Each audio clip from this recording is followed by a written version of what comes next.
Honourable member from Courtenay-Alberni. Mr. Speaker, the New Childhood have cited that the United Nations Declaration Act requires the federal government to make their laws consistent with UNDRIP. How will the minister change parliamentary process and procedure in the passing of laws through Parliament and the Senate to include Indigenous involvement and consent? Right now, First Nations can help draft laws and have input, but once it reaches the tabling of legislation and changes, there is no real limited role for First Nations to consent to proposed changes through committee and final adoption. The Honourable Minister has 30 seconds. So I think the passage of the UN Declaration Act through this Parliament was historic. And what it's done is it's created an annual reporting requirement and changed fundamentally the way we do business as a government.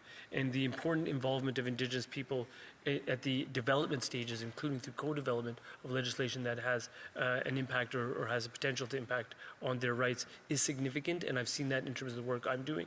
And I've seen that across 25 other departments that are touched upon by the UN Declaration Act Action Plan, which has 181 different measures.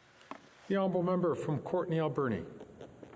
Mr. Speaker, the minister's predecessor, Minister Lametti, invited consultations with nations with respect to jurisdiction over gaming.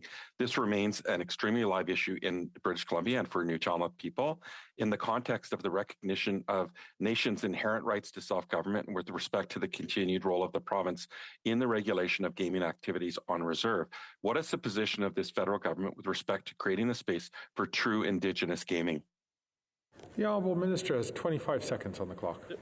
So there are aspects that touch upon gaming in the UN Declaration Act Action Plan, and we stand by that action plan, which is co-developed with many different Indigenous rights holders around the country. And what I would say to that is that at FPT meetings, we have had issues that relate to gaming and the fact that we need federal, provincial, territorial cooperation in order to address this pressing issue. It will remain on the agenda and in the action plan.